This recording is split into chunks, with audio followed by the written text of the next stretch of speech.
Hello everyone, offline वालों को भी और ऑनलाइन वालों को भी, दोनों को भाई हेलो कहना जरूरी है ना, कि नहीं तो फिर ऑनलाइन वाले गुस्सा हो जाएंगे कि सर हमें नहीं कहते हैं, ऑफलाइन वाले तो सामने ही बैठे हुए हैं। तो आज हम बात करते हैं, अभी हाल ही में सरकार ने 2-4 दिन पहले एक कंपनी है सरकार की, HAL, हिंदुस्तान एरोनॉटिक्स लिमिटेड, इस कंपनी को गवर्नमेंट ने महारत्ना का दर्जा दिया है। सुना होगा नाम आप लोगों ने। तो हम इस कंपनी की बात नहीं करेंगे, हम बात करेंगे कि आखिर ये महारत्ना होती क्या है।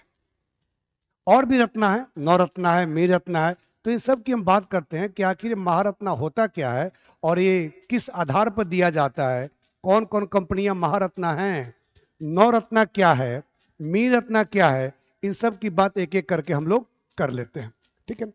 तो सबसे पहले जाने कि अपने देश में सरकारी कंपनियां भी हैं और निजी कंपनियां भी हैं, गवर्नमेंट कंपनी भी है और प्राइवेट कंपनी भी है।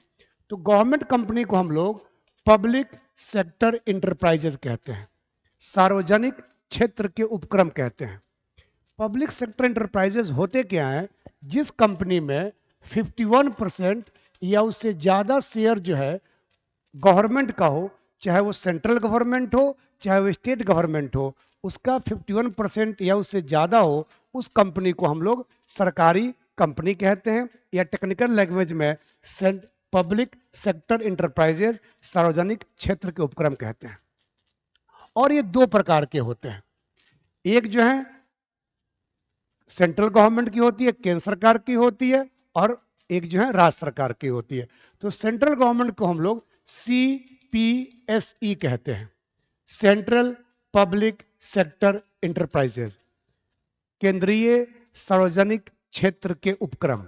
और इसे हम लोग SPSE कहते हैं, स्टेट पब्लिक सेक्टर इंटरप्राइजेज, राज्य की सार्वजनिक क्षेत्र की कंपनियां।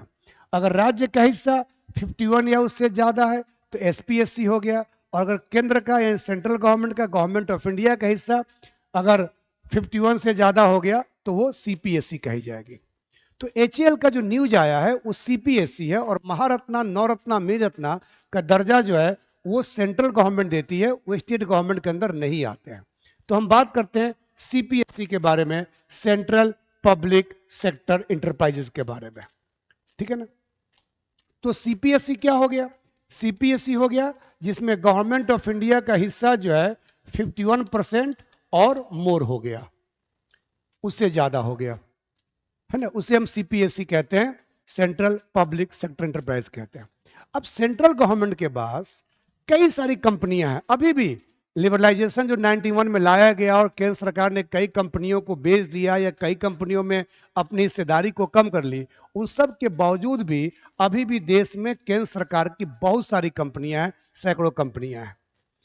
उनमें से कुछ कंपनियों को, जो टॉप कंपनी होती हैं, उनको जो है रत्ना का दर्जा दिया जाता है। रत्न, रत्न जो हिंदी वर्ड है, रत्न जानते हैं आप लोग, तो रत्ना का दर्जा दिया गया, रत्ना स्टेटस कहते हैं इसको।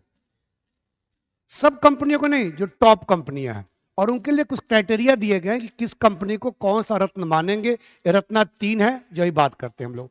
और ये देता कौन है? ये देता कौन है? तो department of public sector enterprises है, जो कि मिनिस्ट्री ऑफ फिनांस में है। वित्त मंत्रालय में विभाग होते हैं, वित्त मंत्रालय में 6 विभाग होते हैं, मिनिस्ट्री ऑफ फिनांस में 6 विभाग होते हैं, और इन 6 विभाग में एक विभाग है डिपार्टमेंट ऑफ पब्लिक एंटरप्राइजेस, या पब्लिक सेक्टर एंटरप्राइज कह सकते हैं उसको, यानी सार्वजनिक उपक्रमों का विभाग। ये विभाग जो है रत्ना स्टेटस, किस कंपनी को क्या रत्ना मिलेगा, उसके क्राइटेरिया वगैरह तय करने का काम जो है ये यही करता है ना। तो 3-4 चीज जाने कि PSE 2-3 प्रकार के होते हैं। PSE होते कौन है? जहां गवर्नमेंट का हिस्सा से ज्यादा हो। रत्ना स्टेटस गवर्नमेंट के सभी कंपनियों को नहीं, जो टॉप कंपनी है उनको रत्ना स्टेटस दिया गया है, और अपने देश में 3 रत्ना स्टेटस हैं, जिन तीनों की बात हम लोग करते हैं। और ये रत्ना स्टेटस देता कौन है? तो मिनिस्ट्री ऑफ फिनांस में, वित्त मंत्रालय में एक विभाग है डिपार्टमेंट ऑफ पब्लिक एंटरप्राइजेस, जो कि लोक उपक्रमों का विभाग है, वो विभाग उसको देता है। ठीक है, अब बात करते हैं सीपीएसई का Ratna status. Ratna status of CPSE यानी सेंट्रल पब्लिक सेक्टर एंटरप्राइजेज का रत्ना स्टेटस क्या है। तो रत्ना स्टेटस को समझने के लिए हमें समझना पड़ेगा कि 3 प्रकार के रत्ना स्टेटस इंडिया में दिया गया है। सरकार ने 3 प्रकार के रत्न, जो पहले होते थे नवरत्न होते थे, जो राज दरबार में बैठते थे, रत्न। रत्न तो ज्वेलरी भी जानते हैं, रत्न मतलब आपके जानते ही हैं रत्न, हीरे जवाहरात, रत्न, सब हम लोग हीरे मोती सब बात करते रहते हैं। तो 3 प्रकार के दिए बनाए गए हैं। पहला को बनाया गया है मिनी, दिया गया नाम मिनी रत्ना, हिंदी में कहेंगे मिनी रत्न, इंग्लिश में अ लगा देते हैं, मिनी रत्ना हो जाता है। इसके 2 कैटेगरी हैं, मिनी रत्ना 1 और मिनी रत्ना 2, ये 2 कैटेगरी हैं। दूसरा है नवरत्ना, नवरत्ना हिंदी में कहेंगे नवरत्न कहेंगे। और तीसरा है महारत्ना। ये सरकार की सबसे बड़ी कंपनी है। मैं फिर कहूंगा, सारी कंपनियां इस दर्जे में नहीं आती हैं, उन कंपनियों क्राइटेरिया हैं जो इस दर्जे में आएंगी। ये मत कहना कि सारी कंपनियां इस दर्जे में आती हैं, है ना। तो कौन कौन कंपनियों को मिनी रत्ना, कौन कौन कंपनियों को मिनी रत्ना 1, मिनी रत्ना 2, किसको नवरत्ना, किसको महारत्ना कहेंगे, ये आप समझ लेते हैं। और मुख्यतः ये जरूरी आपका है, इसके आपको समझने की आवश्यकता है। ठीक है, तो पहले बात कर लेते हैं मिनी रत्ना 1 के बारे में। ज्यादा हमारा ध्यान महारत्ना पे रहेगा क्योंकि HAL को महारत्ना का दर्जा दिया गया है। तो आखिर महारत्ना होते क्या हैं, इसकी बात हम लोग यहाँ पर करेंगे, लेकिन साथ साथ हम लोग ये भी जानेंगे कि कौन कौन सी कंपनियां जो हैं महारत्ना और नवरत्ना के अंतर्गत आती हैं, ये भी आपके लिए जानना बहुत जरूरी है ना। तो यहीं पे मैं समझा रहा हूं कि महारत्ना और नवरत्ना के साथ साथ मिनी रत्ना भी क्या क्या होते हैं। ठीक है, तो ये जो कंसेप्ट आया मिनी रत्ना 1 का, ये मिनी रत्ना का सॉरी, ये कंसेप्ट आया 1997 में, ध्यान रखिएगा, कंसेप्ट आया था। अब मिनी रत्ना 1 और 2 में क्या अंतर है, तो एक ही अंतर है। तो पहला क्या होता है कि वैसी सरकारी कंपनी, पहले 1 की बात कर रहा हूं मैं, वैसी सरकारी कंपनी, कौन सरकारी company, CPSE central public sector enterprises, जो कि पिछले 3 साल से लगातार प्रॉफिट कमा रही हो, जो कि 3 ईयर से, लास्ट 3 ईयर से प्रॉफिट लगातार कमा रही हो, लगातार प्रॉफिट कमा रही हो। ठीक है, और पिछले 3 साल में किसी एक साल में उसका प्रॉफिट जो है 30 करोड़ या उससे ज्यादा हो। वैसी गवर्नमेंट कंपनी जो लास्ट 3 ईयर से प्रॉफिट कमा रही हो, और उसमें भी एक साल में उसका प्रॉफिट जो है 30 करोड़ से ज्यादा हो, उसे मिनी रत्ना कहा जाए। और साथ साथ इसका नेटवर्थ जो है, वो नेटवर्थ क्या होता है, वो पॉजिटिव हो। होता क्या है बता रहा हूं, यानी वैसी सरकारी कंपनी, वैसी भारत सरकार की कंपनी, गवर्नमेंट ऑफ इंडिया एक कंपनी जो 3 साल से प्रॉफिट अर्न कर रही हो, और पिछले 3 साल में किसी एक साल में उसका प्रॉफिट 30 करोड़ रुपये या उससे ज्यादा हो, और उसका नेटवर्थ जो है पॉजिटिव हो। नेटवर्थ को हिंदी में शुद्ध परिसंपत्ति कहते हैं। तो नेटवर्थ क्या होता है वो जान लो। नेटवर्थ को हिंदी में क्या कहा हमने, नेटवर्थ का मतलब होता है शुद्ध परिसंपत्ति। नेटवर्थ का फॉर्मूला होता है असेट्स यानी संपत्ति माइनस लायबिलिटी यानी देयता, असेट्स माइनस लायबिलिटी, यानी कि जो कंपनी की संपत्ति है और जो कंपनी की देयता है, उन दोनों के अंतर को क्या कहते हैं, नेटवर्थ कहते हैं, शुद्ध परिसंपत्ति कहते हैं। संपत्ति कंपनी क्या होती है, जो बिल्डिंग है, जो प्लांट है, मशीनरी है, जो उसके शेयर का वैल्यू है, वो सब संपत्ति होती है। और जितना लोगों को देना है पैसे, उसे लोन लिया है, बोरोइंग किया है, जो शेयर होल्डर का पैसा है, वो सारे लायबिलिटी होते हैं, कंपनी को चुकाना होता है, तो उसको लायबिलिटी कहते हैं, देयता कहते हैं। हिंदी में देयता कहते हैं, इंग्लिश में लायबिलिटीज कहते हैं। तो जो भी कंपनी का एसेट्स हो और जो भी कंपनी का लायबिलिटी हो, उसे हम कहते हैं, दोनों के अंतर को हम नेटवर्थ कहते हैं, शुद्ध परिसंपत्ति कहते हैं। जैसे मान लो किसी कंपनी का एसेट 100 रुपीज है और लायबिलिटी उसका 90 रुपीज है, तो दोनों का अंतर क्या हो गया, 10 हो गया। इसे कहेंगे हम लोग नेटवर्थ या शुद्ध परिसंपत्ति। ये पॉजिटिव माना जाएगा। और अगर मान लो कि 100 असेट्स है और 120 लायबिलिटी है, तो क्या हो जाएगा, ये -20 हो जाएगा। यहाँ पे नेटवर्थ जो क्या कंपनी का हो गया, निगेटिव हो गया, इसे निगेटिव नेटवर्थ कहेंगे। तो क्या क्राइटेरिया दिया गया है, कंपनी के पास 3 साल का प्रॉफिट का ट्रैक रिकॉर्ड हो, कंपनी 30 करोड़ या उससे ज्यादा प्रॉफिट कमाती हो, प्लस और नेटवर्थ उसका क्या हो, पॉजिटिव हो, उस कंपनी को हम लोग मीरत्ना 1 का दर्जा देंगे। मीरत्ना 2 भी सब सेम है, ये और ये पॉइंट है, ये पॉइंट इसमें नहीं है, सेकंड पॉइंट नहीं है। यानी वैसी कंपनियां मीरत्ना 2 होंगी जो लास्ट 3 ईयर से प्रॉफिट तो कमा रही हैं, लेकिन उसका लास्ट 3 ईयर में प्रॉफिट जो है किसी साल में 30 करोड़ नहीं हुआ है, 10 करोड़, 15 करोड़, 20 करोड़, 29 करोड़ तक हो। लेकिन अगर प्रॉफिट 30 करोड़ हो गया या उससे ज्यादा हो गया तो मीरत्ना 1 हो जाएगा, और अगर नहीं हुआ तो मीरत्ना 2 होगा, है ना। तो ये मीरत्ना 1 और मीरत्ना 2 की कंपनियां हैं, ये सरकार की कई कंपनियां हैं। ये नंबर जो बदलते रहते हैं, इनका लिस्ट जो है आपको जानने की आवश्यकता नहीं, आप चाहेंगे तो उसको नेट पे सर्च कर लेंगे कौन कौन से कंपनी मीरत्ना 1 में है, मीरत्ना 2 में है। लेकिन मैं यहाँ वाले कंपनियों को बताऊंगा क्योंकि ये ज़्यादा जरूरी है। लेकिन ये करीब 12-13 के आसपास मीरत्ना 1 में होते हैं और करीब 50-60 के आसपास मीरत्ना 2 में होते हैं। इसका लिस्ट मैं यहाँ बताने की जरूरत नहीं समझता हूँ, ठीक है। तो अब मीरत्ना 1 समझ गए, अब बात मीरत्ना 1, 2 समझ गए। अब बात करते हैं नवरत्ना का। नवरत्ना क्या है, नवरत्ना क्या है? ये भी कंसेप्ट जो है 97 में ही आया था, 97 में ही आया था। लेकिन नवरत्ना बनने के लिए कंपनी को सबसे पहले मिनी रत्ना 1 का दर्जा होना चाहिए, मिनी रत्ना 1 का दर्जा होना चाहिए। जब मिनी रत्ना 1 हो जाएगी कंपनी, उसके बाद ही कंपनी नवरत्ना हो सकती है, ध्यान रखिएगा, ठीक है। लेकिन इसके बाद 6 इंडिकेटर्स हैं, 6 संकेतक हैं। इन 6 संकेतकों में से कंपनी को 60% का अंक आना चाहिए, 60% का वेट आना चाहिए, तभी जाके वो कंपनी जो है क्या होगी, मीरत्ना 1 से नवरत्ना बनेगी। नवरत्ना बनने के लिए किसी कंपनी को मीरत्ना 1 बनना आवश्यक है, यानी वो प्रॉफिट अर्न करना, नेटवर्थ पॉजिटिव होना, ये आवश्यक है। लेकिन उसके बाद जो मुख्य आवश्यक है वो 6 संकेतकों में से 60% अंक आना चाहिए। वो 6 संकेतक क्या हैं वो जान लेते हैं। वैसे टेक्निकल टर्म है, वो आपके आते हैं उसमें अकाउंट्स में, इकोनॉमिक्स में ये पढ़ना होता है, लेकिन थोड़ा संक्षेप में समझने की कोशिश कर लेते हैं कि आखिर वो 6 संकेतक कौन कौन से हैं, इसको आप यहाँ पे जान लेंगे, है ना। तो एक और लिखिए इंडिकेटर्स, जो ऑनलाइन वाले लोग हैं वो भी लिखते रहें, जो हिंदी मीडियम में वो लिखते रहेंगे।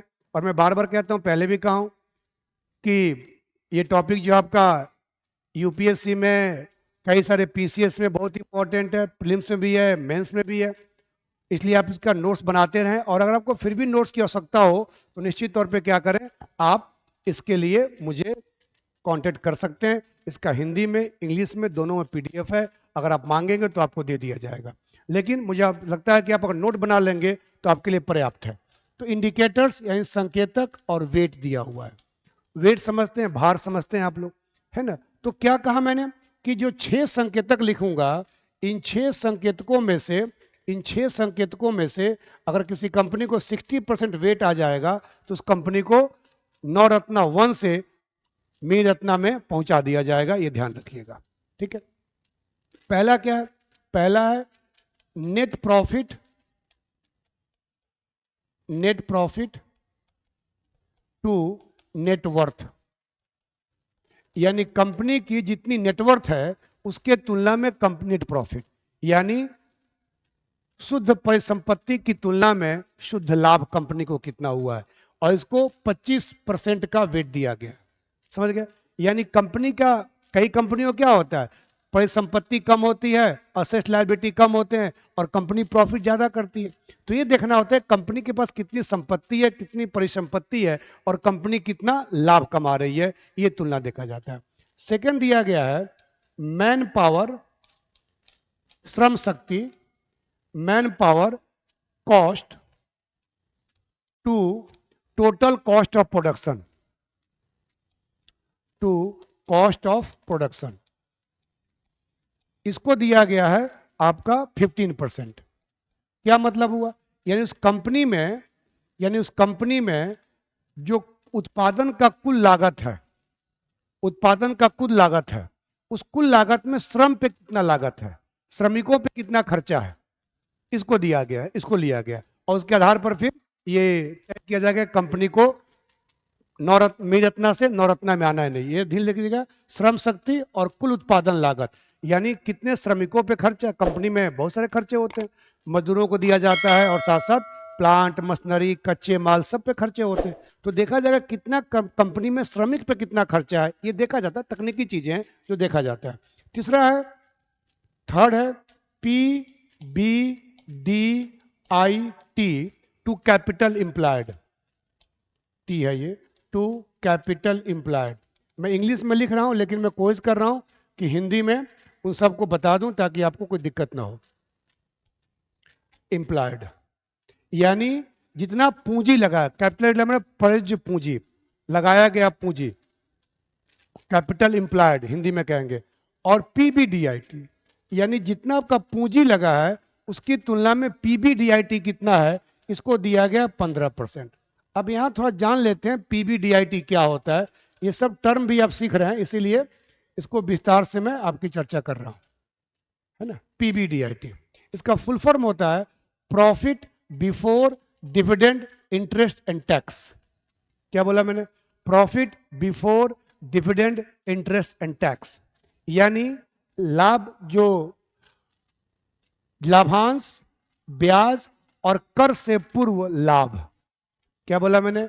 लाभांश, ब्याज और कर से पूर्व लाभ। देखो, किसी कंपनी को मान लो ₹100 करोड़ का प्रॉफिट होता है और इस प्रॉफिट के बाद कंपनी क्या करती है, डिविडेंड देती है, मान लो 10 रुपीज का, 10 करोड़ का। इसे क्या कहेंगे? इसे कहेंगे 90 को कहेंगे प्रॉफिट आफ्टर डिविडेंड। 100 हो गया पहले का प्रॉफिट और 90 मान लो डिविडेंड देती है, लाभांश होता है, जो शेयर धारकों को कमाई होती है शेयर पे, उसे डिविडेंड कहते हैं, लाभांश कहते हैं। ठीक है ना। तो ये आपका 90 करोड़ आ गया। अब मान लो कि इंटरेस्ट कंपनी दे रही है 5 करोड़, तो ये हो गया 85 करोड़। इसे क्या कहेंगे? 85 करोड़ को प्रॉफिट आफ्टर डिविडेंड इंटरेस्ट, यानी लाभांश और ब्याज के बाद कंपनी को कितना आपका प्रॉफिट हुआ। और अगर मान लो फिर टैक्स देती है कंपनी 20 करोड़ सपोज करो, तो ये 65 करोड़ जो हुआ, ये हुआ profit after dividend interest and tax, यानी लाभांश, ब्याज और कर के भुगतान करने के बाद ये 65 करोड़ का प्रॉफिट हुआ। और 100 करोड़ प्रॉफिट जो है ये हो गया profit before dividend interest and tax. ये टर्म है, जानना है, 2-3 बार देख लोगे, पढ़ लोगे, समझ में आ जाएगा। नहीं तो वीडियो 2-3 बार रिवाइंड करके देख लेना, तो ये समझ में आ जाएगा। ज़्यादा लंबा की आवश्यकता नहीं है इसको। तो ये क्या हो गया, कंपनी को जितना पूंजी लगाया है कंपनी ने, उससे तुलना में कंपनी का कितना जो है कैपिटल एम्प्लॉयड है, वो आपने लिख दिया। चौथा जो है, फोर्थ क्या है इसमें? फोर्थ है PBIT, profit before interest and tax to turnover, to turnover,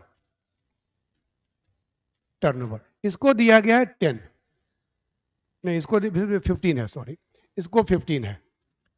PBIT क्या हो गया, यही बताया मैंने, यही profit before interest and tax.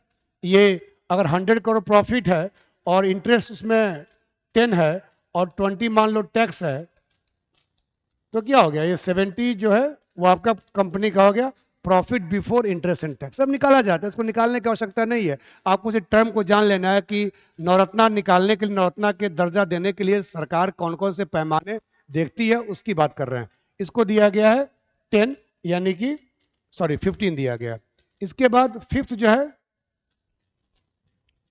Sorry fifth जो है वो है earning per share, earning per share, यानी अर्निंग पर शेयर, इसको 10 दिया गया है। अच्छा, इस पे आने से पहले टर्नओवर बता दूं, टर्नओवर क्या होता है। मैंने कई वीडियो में, कई क्लास में टर्नओवर बताया आप लोगों को। टर्नओवर क्या है, मान लो ये पेन जो है ये 100 रुपए की है और कोई कंपनी जो है 1000 पेन एक साल में बनाती है, तो टर्नओवर क्या हो गया, 1000 इंटू 100 यानी 100, यानी कि 1 लाख रुपए क्या हो गया, कंपनी का टर्नओवर हो गया। 1000 इंटू 100 करेगा 1 लाख रुपए आएगा। सही है ना, मतलब इतना तो मुझे भी आता है मैथमेटिक्स, है ना। ठीक है, तो 1 लाख रुपए क्या कंपनी का टर्नओवर हो गया, ध्यान रखिएगा। तो निश्चित तौर पर जो भी टर्नओवर होता है, टर्नओवर का मतलब होता है टोटल रेवेन्यू या टोटल सेल्स, यानी साल भर में कंपनी, एनुअल भी होता है मंथली भी हो सकता है, हम एनुअल की बात कर रहे हैं यहाँ पर। तो कंपनी का कितना टर्नओवर है, कंपनी का टर्नओवर प्रॉफिट नहीं होता है। प्रॉफिट क्या हो गया, प्रॉफिट तो आपका वो हो गया जो कि टर्नओवर आया, सेल करके जो पैसा आया, उन सब के बाद जो कंपनी को क्या हुआ, खर्चा हुआ। तो टर्नओवर में से एक्सपेंसेस निकालने के बाद, खर्चे निकालने के बाद जो पैसा बचता है उससे हम कंपनी की प्रॉफिट करते हैं।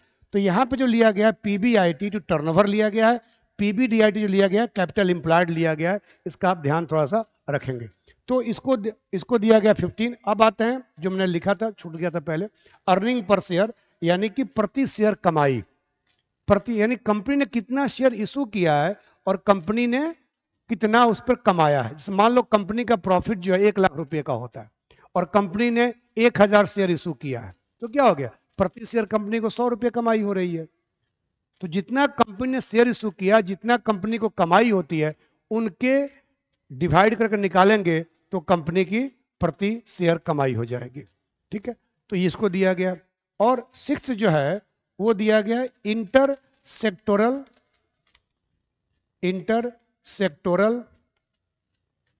परफॉर्मेंस, इंटर सेक्टोरल परफॉर्मेंस, इसको दिया गया 20। यानी कई प्रकार के सेक्टर्स हैं, कई प्रकार के कंपनी में क्षेत्र होते हैं। अंतः क्षेत्रीय प्रदर्शन, हिंदी में कहते हैं अंतः क्षेत्रीय प्रदर्शन। तो उसको देखा गया है कि कंपनी के जो डिपार्टमेंट्स हैं, जो सेक्टर्स हैं, उनमें कैसे कैसे परफॉर्मेंस होता है, उसको 20 दिया गया। तो ये 6 जो पैरामीटर्स हैं, ये 6 जो इंडिकेटर्स हैं, इन 6 इंडिकेटरों में सबका वेटेज दिया है। और इसमें किसी मीन रत्ना 1 को अगर 60% मार्क्स आएगा तो वही कंपनी नवरत्ना बनेगी। और ये आज के तारीख में ये भी जो है ज़्यादा नहीं होते हैं, 15-20 के आसपास रहते हैं। नवरत्न का लिस्ट अगर आप देख सकते हैं वो आप मिल जाएगा। तो ये आपका हमने कर लिया क्या, मीन रत्ना, उसमें 1 और 2 के क्राइटेरिया जान लिया, फिर नवरत्ना जान लिया। अब बात करते हैं हम लोग महारत्ना की। ठीक है, महारत्ना की, ये सरकार की सबसे बड़ी कंपनियों को हम हिंदी में महारत्न कहते हैं, इंग्लिश में महारत्ना कहते हैं। ठीक है, ये कंसेप्ट जो आया था, ये आया था 19 मई 2010 को, 2010 को ये लाया गया था। लेकिन इसके लिए एक्ट बनाया गया था पार्लियामेंट में।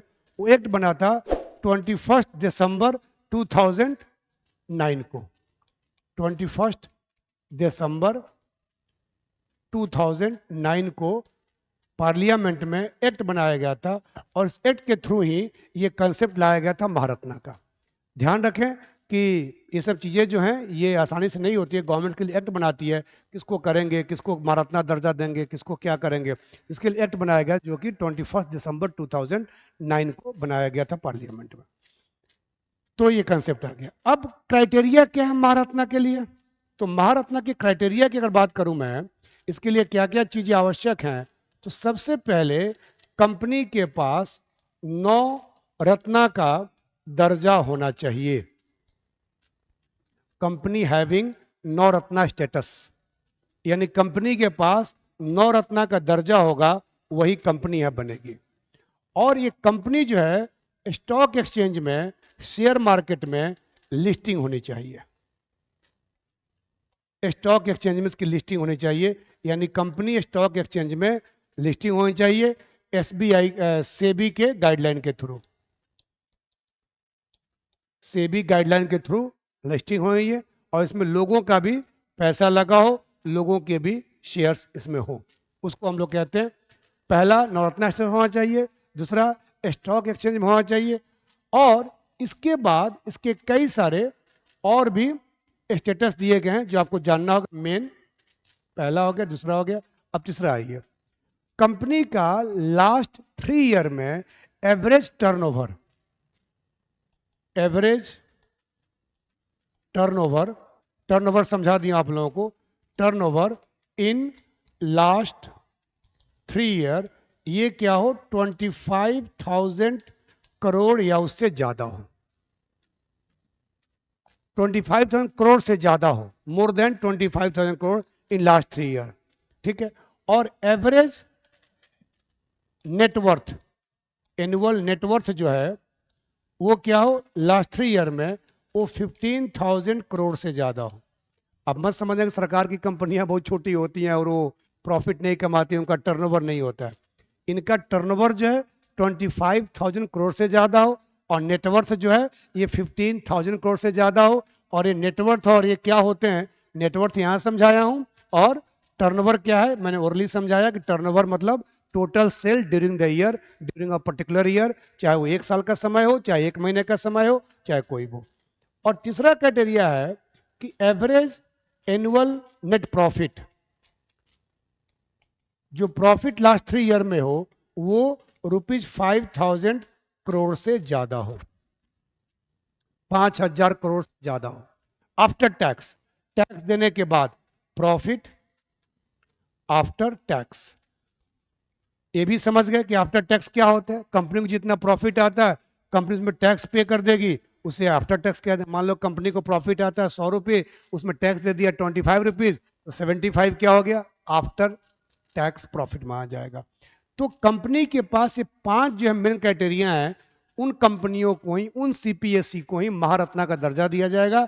ये हो, ये स्टॉक लिस्टेड हो और ये 3 क्राइटेरिया जो बताया मैंने, इन 3 क्राइटेरिया के बाद ही किसी कंपनी को हम दे सकते हैं महारत्ना का स्टेटस, है ना।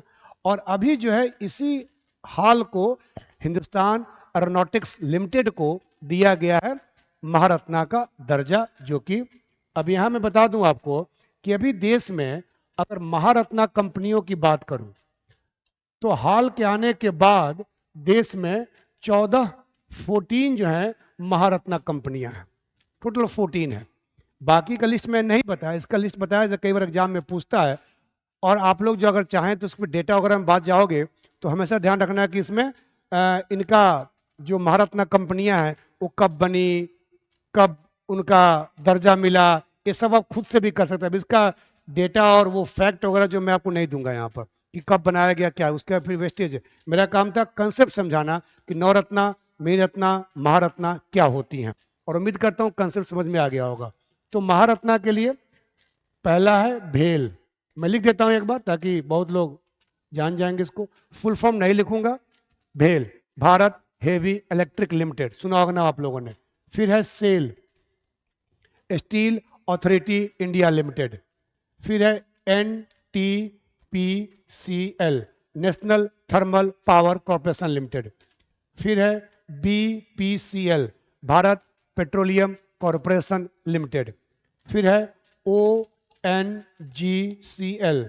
Oil Natural Gas Corporation Limited. फिर है IOCL, Indian Oil Corporation Limited. फिर है OIL, चाहे पहले गेल लिख लो, यहीं पे चल रहा है सब एल चल रहा है, GAIL, gas authority India limited, sorry gas authority India limited. ठीक है, ये 7 हो गए, 1 2 3 4 5 6, 1 2 3 4 5 6 7। फिर हो गए आपके OIL, ऑयल इंडिया लिमिटेड, ठीक है ना। उसके बाद है CIL, कोल इंडिया लिमिटेड। फिर है आपका HPCL, Hindustan petroleum Corporation limited.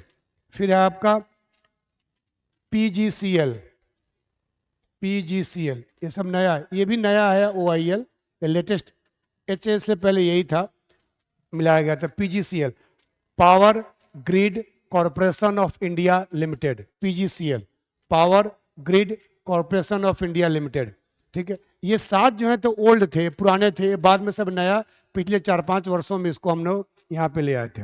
ठीक है, उसके बाद आया है rural electrification corporation limited, rural electrification corporation limited, ठीक है। फिर है PFCL, power finance corporation limited. इसका हिंदी लिखने की आवश्यकता नहीं है, आप लोग उसको नाम याद कर सकते हैं, ठीक है। फिर है OIL, OIL हो गया।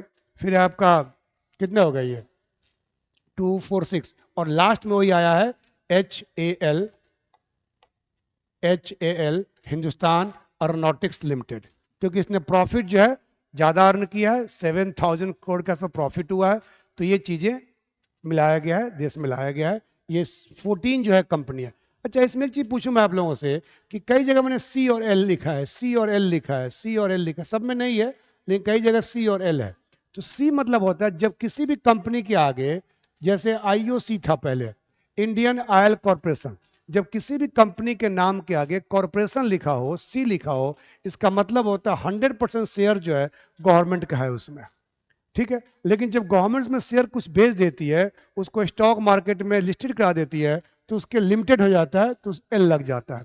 यानी जहां पर भी C और L लगा हुआ है उसका मतलब होता है कि पहले वो गवर्नमेंट की कंपनी थी 100%, और बाद में गवर्नमेंट ने उसको लिमिटेड लगा दिया। लिमिटेड लग गया, लगाया नहीं, क्योंकि गवर्नमेंट उसको स्टॉक एक्सचेंज में, शेयर मार्केट में लिस्टिंग करा दिया। जैसे 2022 से पहले LIC था, लाइफ इंश्योरेंस कॉरपोरेशन, वो इसमें नहीं है, वो अलग टाइप की कंपनी है, लाइफ इंश्योरेंस कॉरपोरेशन। जैसे गवर्नमेंट ने उसमें 3-4% शेयर बेचा, उसका नाम हो गया LICL, life insurance corporation limited, ठीक है ना। तो ये कुछ चीजें थी जो हमने मीरत्ना, नवरत्ना, महारत्ना के बारे में जाना। कुछ इंपॉर्टेंट फैक्चुअल इंफॉर्मेशन थे, कंसेप्चुअल इंफॉर्मेशन थे, जो कि निश्चित तौर पर ऑफलाइन वालों को तो समझ में आ ही गया है। मैंने मौका नहीं दिया आप लोगों से पूछने उसने का, लेकिन समझ में आ ही गया, शकल बता रहे हैं आप लोग। ऑनलाइन वालों को भी समझ में आ गया, नहीं आओगे 1-2 बार वीडियो दोबारा देख लेना, चीज़ें समझ जाओगे आसानी से, ठीक है। सो चलिए, ये कंसेप्ट क्लियर हो गया हमारा, फिर हम आगे कुछ और चीज़ की बात करें। सो ऑनलाइन वालों को थैंक यू, जो लोग देख रहे हैं वीडियो, थैंक यू।